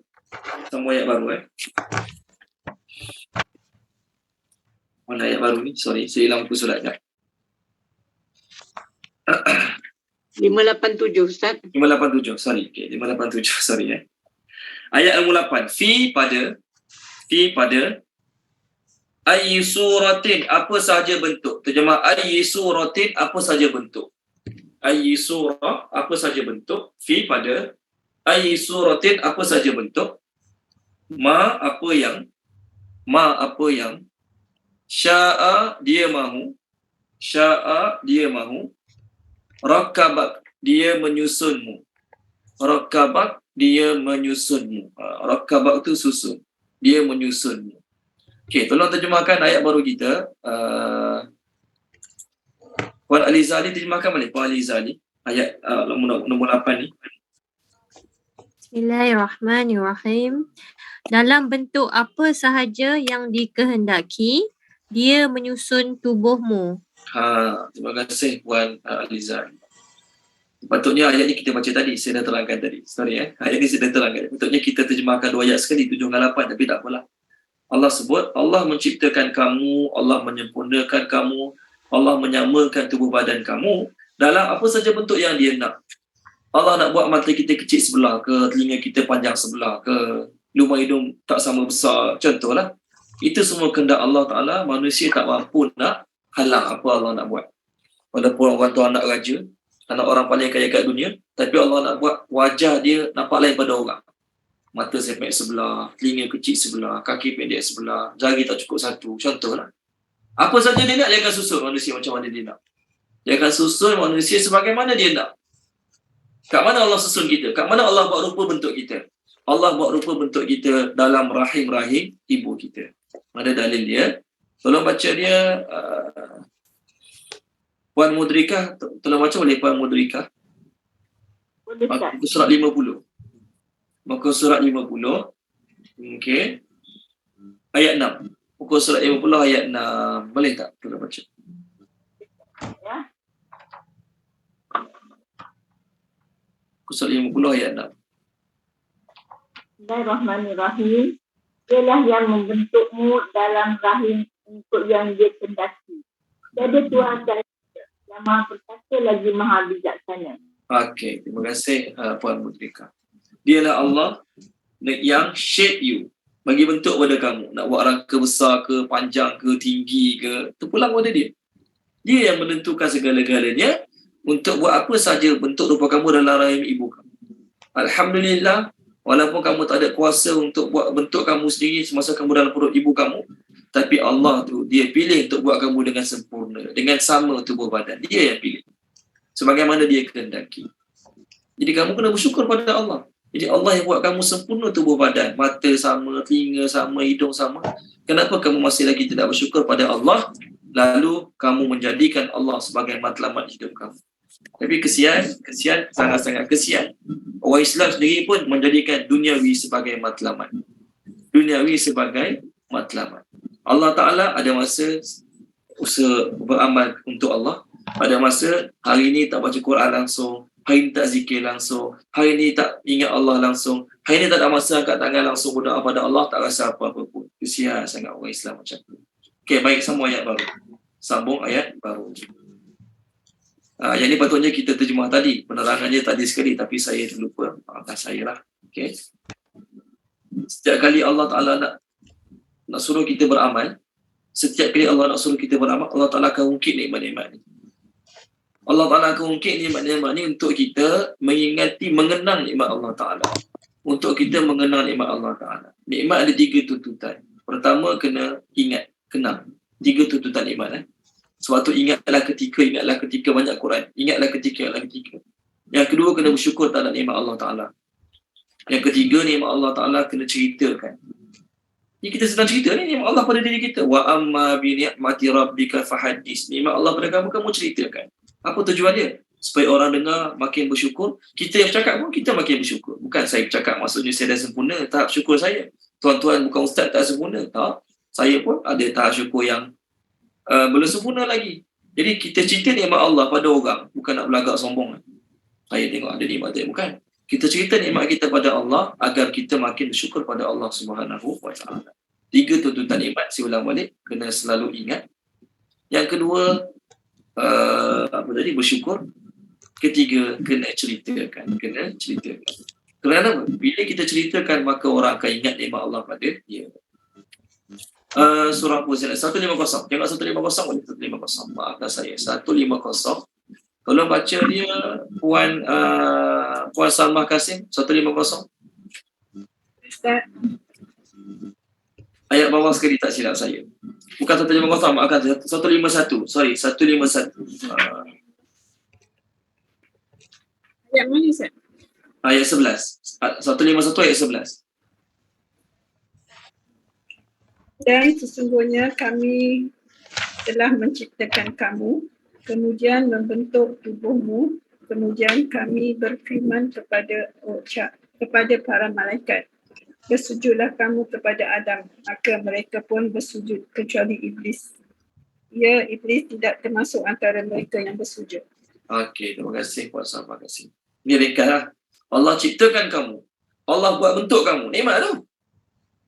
Tengok, Allah nak suruh kita bersyukur pada Allah. Allah kata Allah yang telah ciptakan kamu sejak zaman Nabi Adam lagi. Allah buat bentuk kamu sama macam bentuk Adam, tangan, kaki sempurna. Makhluk Allah yang terbaik Allah sebut dalam surah At-Tin kan. Laqad khalaqnal insan fi ahsani taqwim. Manusia itulah ciptaan Allah paling baik dari sudut akalnya, dari sudut kemampuannya, dari sudut kehebatannya. Manusia itulah adalah ciptaan Allah yang paling baik. Laqad khalaqnal insan fi ahsani taqwim. Okey, baik, seterusnya masuk ayat baru. Fi ayyi suratin ma sya'a rakabat. Kalla, sekali-kali tidak. Jemahkanlah, sekali-kali tidak. Bahkan tukadzibuna, kamu mendustakan. Tukadzibuna, kamu mendustakan. Bi dengan ad-din, hari pembalasan. Ad-din, hari pembalasan. Okey, baik. Terjemahkan dia. Puan Maisarah, terjemah boleh? Ayat 9 ni. Kamu mendustakan dengan hari pembalasan. Kalla tu terjemah dia apa? Kalla, tidak. Tidaklah. Kamu Tidak. Ataupun terjemah kalla tu, jangan. Bahkan, kamu mendustakan hari pembalasan. Okey, terima kasih Puan Maisarah. Apa maksud ayat ni? Manusia semua tahu tentang nikmat Allah. Allah buat kita, Allah bagi rezeki pada kita, Allah turunkan hujan untuk ada makanan-makanan bagi kita, semua tahu. Tapi kenapa manusia yang tahu tadi masih tidak menyembah Allah yang Maha Esa, masih tidak mahu mengabdikan dirinya sepenuhnya pada Allah Subhanahu Wa Taala? Maka Allah kata, tapi kamu ni masih lagi nak mendustakan hari pembalasan. kamu masih lagi nak mendustakan hari pembalasan. Apa itu hari pembalasan? Hari kiamat. Hari kebangkitan selepas kita mati. Maka oleh kerana kamu mendustakan hari pembalasan lah, kamu tak nak dekatkan diri dengan Allah. Tu poin dia. Orang kafir musyrikin Mekah lah ni Kenapa mereka tak nak mendekatkan diri dengan Allah? Kenapa mereka tak nak mengabdikan diri pada Allah? Sebab bagi mereka, kehidupan dia kat dunia ni je lah. Habis-habis, mati-mati. Hari kiamat, mana ada? Mereka selalu cakap tiada hari kiamat, sedangkan telah jelas depan mata mereka, bahawasanya Allah Ta'ala bagi macam-macam dalil kiamat boleh berlaku. Tapi mereka tetap cakap tak ada dengan harapan tak jadi sungguh benda tersebut. Contoh. Bos kita kata apa? Hari Isnin saya nak semua kerja kamu siap. Hari Isnin saya nak tengok kerja kamu dah siap. Bos kita kata. Okey? Waktu kita pun tengok iklan, ada orang kata Isnin cuti. Contohlah, kita tak kaitan dengan minggu ni lah. Orang kata Isnin cuti. Jadi kita ni, bos dah kata dah, Isnin saya nak tengok kerja siap. Tapi kita ni tetap mengatakan Isnin cuti. Bos kita tak kata pun. Bos kita tak keluarkan mana-mana kenyataan statement Isnin cuti. Boleh tak datang kerja. Tapi bos kita tetap dengan statement di awal-awal tadi, saya nak Isnin semua kerja siap. Tapi kita yang malas ni, tetap mengatakan Isnin cuti. Ya, orang lain mungkin dia kata Isnin cuti. Bos kita tak kata Isnin cuti, maka kita kena siapkanlah kerja tersebut. Kenapa nak dengar cakap orang pula? Sedangkan kita kerja dengan bos kita dengar cakap orang syarikat lain, Isnin cuti. Syarikat lain nak cuti lah. Bos kita kata Isnin kena siapkan lah. Tiba-tiba bila kita tak siap Isnin, kita datang hari Selasa, bos kita tanya, kenapa tak siapkan semalam? Saya ingatkan Isnin cuti. Saya tak pernah kata pun Isnin cuti. Bos kita jawab, saya hanya kata Isnin saya nak tengok kerja siap. Samalah juga orang musyrikin. Allah dah kata banyak tempat. Nabi dah sampaikan banyak kali. Hari kiamat ada. Patutnya berpeganglah dengan yang tu. Tetapi berpegang dengan kata-kata orang. Tak ada kiamat. Kiamat tak ada. Jadi mereka berpeganglah dengan kata-kata orang. Dalam masa sama mereka tolak kata-kata Allah. Cerdik ke tak? Tak cerdik. Sama macam kita tadi. Kerja kat syarikat A. Kita dengar kata-kata orang syarikat lain. Sedangkan bos kita kat syarikat A kata Isnin kena kerja. Kita tetap menganggap Isnin tu cuti. Sebab tu Allah kata apa? Kamu ni, aku berilah nasihat macam mana sekalipun, aku cakaplah macam mana sekalipun, kamu tetap tak nak terima apa aku cakap, sebab awal-awal lagi kamu dah mendustakan hari kebangkitan. Bila kamu menafikan, menidakkan hari kebangkitan, kamu nak prepare? Tak nak. Macam orang yang diletakkan dekat sini tadi, Isnin cuti. Dia nak buat siapkan kerja. Dia nak sempurnakan kerja dia. Tak nak. Sebab bagi dia Isnin cuti, dia takkan sempurnakan kerja dia. Dia dah ter-accept kat sini Isnin cuti. Orang lain sungguh-sungguh buat sebab nak siap juga hari Isnin. Dia Isnin cuti, dia takkan buat. Orang musyrikin pun sama. Ni zaman Nabi ni. Dah jelas bagi mereka dalil-dalil adanya hari kiamat, tapi dia letak kat sini, kiamat tak ada. Maka tidak menjadi kerisauan bagi mereka kat dunia ni kalau mereka tidak prepare untuk hari kiamat. Tak apalah orang kafir kan. Orang Islam lagi pelik.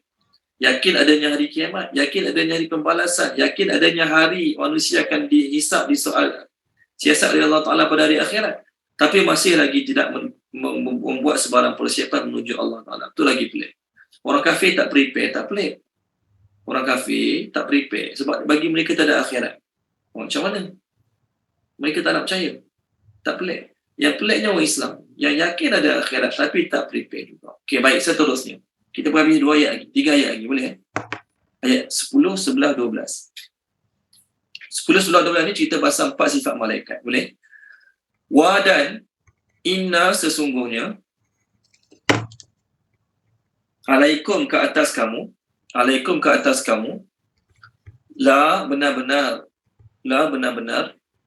hafizin, malaikat yang menjaga, boleh?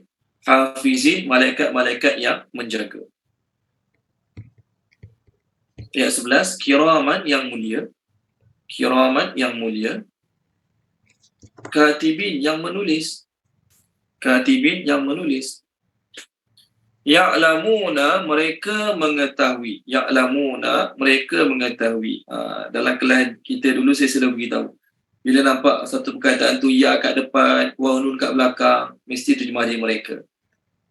Bila nampak satu perkataan tu ya kat depan, waw nun kat belakang, plural. Terjemah dia mereka. Boleh? Dia salah satu tanda-tanda mudah lah. Ya'lamuna, mereka mengetahui, itu malaikat-malaikat itu mengetahui ma apa yang taf'alun, kamu lakukan, kamu kerjakan. Taf'alun, kamu lakukan, kamu kerjakan. Okey, Tuan Haji Nasaruddin terjemahkan boleh Tuan Haji Nasaruddin ayat 10, 11, 12. 3 ayat boleh.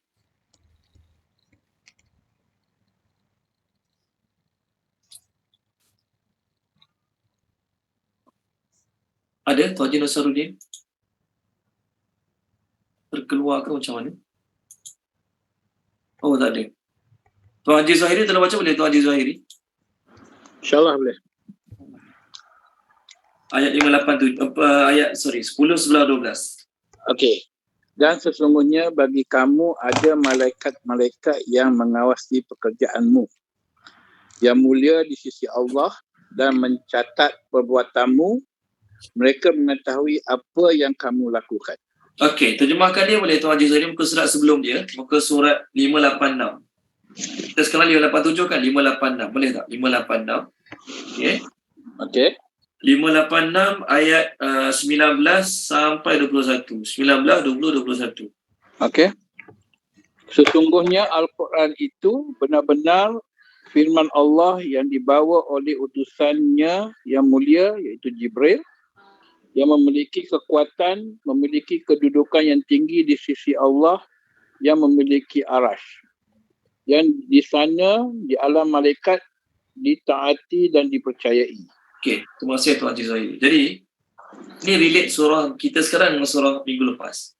Surah minggu lepas, kita cerita tentang malaikat Jibril. Ada 5 sifat malaikat Jibril yang unggul lah. Pertama, mulia, kuat, ada kedudukan di sisi Allah, ditaati oleh malaikat-malaikat yang lain. Yang kelima, amin, dipercayai, trustworthy. 5 sifat malaikat Jibril. Boleh? Itu surah minggu lepas, surah yang At-Takwir. So surah kita sekarang, Allah cerita tentang 4 sifat semua malaikat-malaikat. 4 sifat malaikat-malaikat yang lain lah selain Jibril.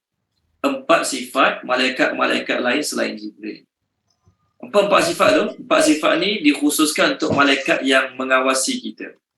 Pertama, menjaga. Senang kita nak ingat, kita ingat 4M je. Boleh? 4 sifat ni 4M. Pertama, menjaga.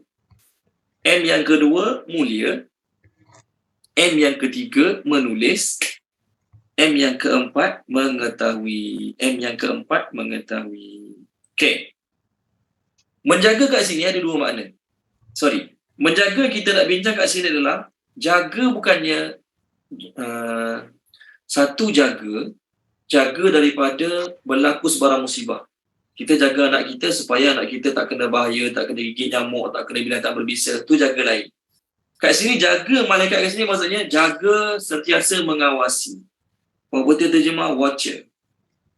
Watcher ni sentiasa tengok apa kita buat. Tengok apa amalan kita. Apa kita tulis. Apa kita cakap. Tu maksud jaga kat sini. Kerana menjaga ni ada 2. Satu, hafizin. Malaikat jaga ni bukan jaga daripada sebarang bahaya. Jaga, tengok apa perbuatan kita. Ready setiap masa untuk tulis apa kita buat. Tu hafizin. Adapun malaikat-malaikat yang jaga kita daripada sebarang bahaya, dipanggil hafazah. Hafazah tu jaga daripada sebarang bahaya. Tolong baca Tuan Haji Nasaruddin boleh? Surah Al-An'am. Tengok surah Al-An'am. Hafazah. Muka surat saya cari dah. Boleh Tuan Haji Nasaruddin ada? Boleh. Tadi terkeluar. Patut panggil sejak tadi. Tak apa. Muka surat 135. 135. Ada perkataan hafazah, guardians. Tadi watcher, malaikat tadi hafizin, watcher. Apa tadi terjemah? Sekarang hafazah, guardian. Ni ya sungguh jaga pada sebarang bahaya. Boleh Tuan Haji Nasaruddin. Muka surat 135 ayat 64. Ya, 61. 61. Dan dialah penguasa mutlak atas semua hambanya. Dan diutuskan kepadamu malaikat-malaikat sebagai penjaga. Sehingga apabila kematian datang kepada salah seorang di antara kamu, malaikat-malaikat kami mencabut nyawanya dan mereka tidak melalaikan tugasnya. Terima kasih Tuan Haji Nasaruddin. Ayat ni juga dalil malaikat cabut nyawa bukan seorang. Malaikat tukang cabut nyawa bukan seorang. Ni dalil dia. Boleh? Tak apa, tu kita bincang kemudian. Malaikat cabut nyawa tu bincang kemudian. Sekarang hafazah.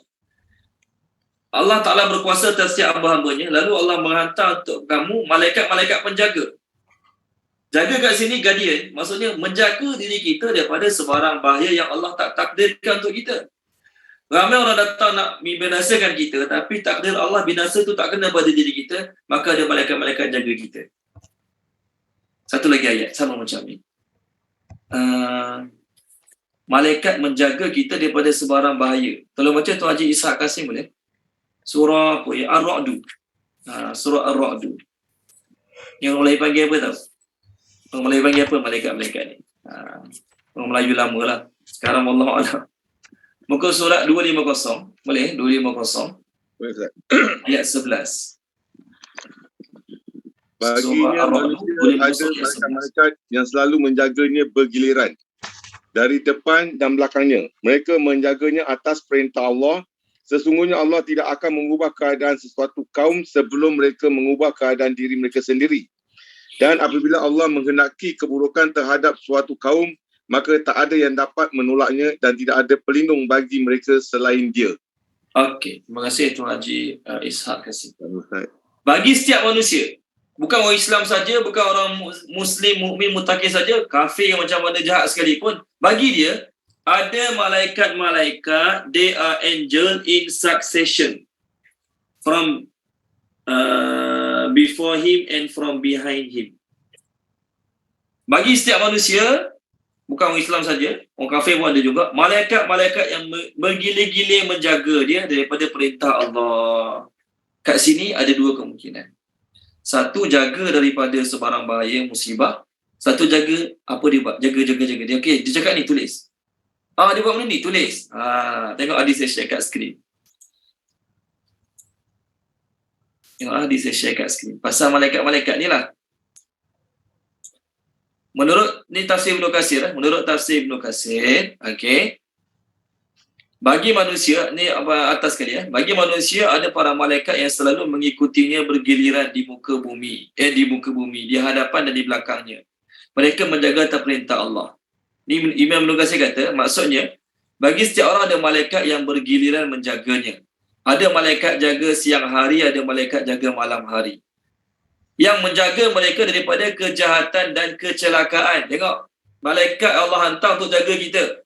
Masa kita tidur, tuan-tuan dan puan-puan, hidung kita terbuka, telinga kita terbuka. Betul kan masa kita tidur?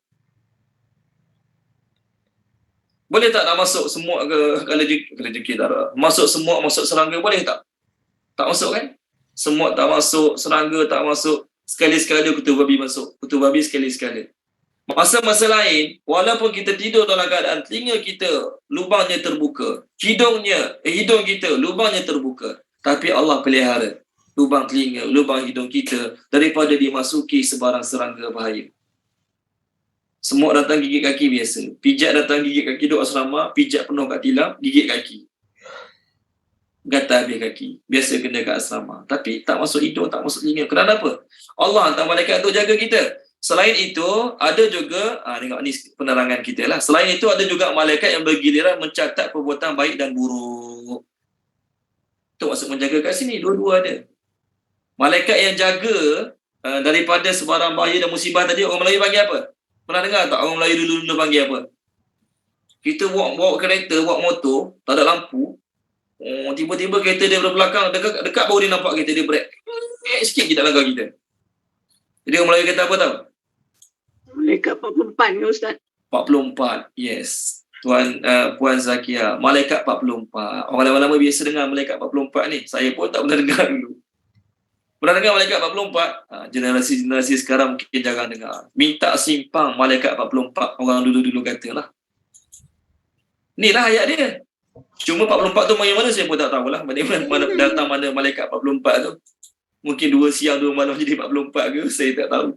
Tapi ada malaikat-malaikat yang Allah suruh pelihara kita daripada bahaya dan musibah. Berapa jumlah malaikat tu, 44 ke, 56 ke, 91 ke, saya pun tak tahulah. Tak jumpa lagi mana dalil. Mungkin ada dalil dia dalam hadis-hadis lain, saya tak jumpa. Tapi memang ada malaikat akan jaga kita. Kemudian, tak habis lagi share kat skrin. Tengok hadis bawah tu.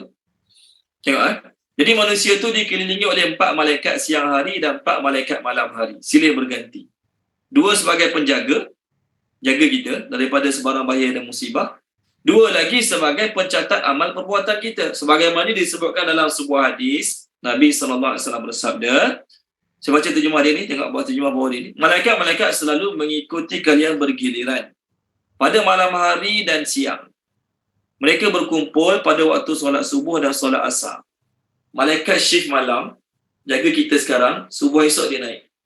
Malaikat shift siang, subuh esok mereka turun. Masa malaikat shift malam turun, shift siang turun, dia akan bertemu dengan malaikat shift pagi. Okey, tengok.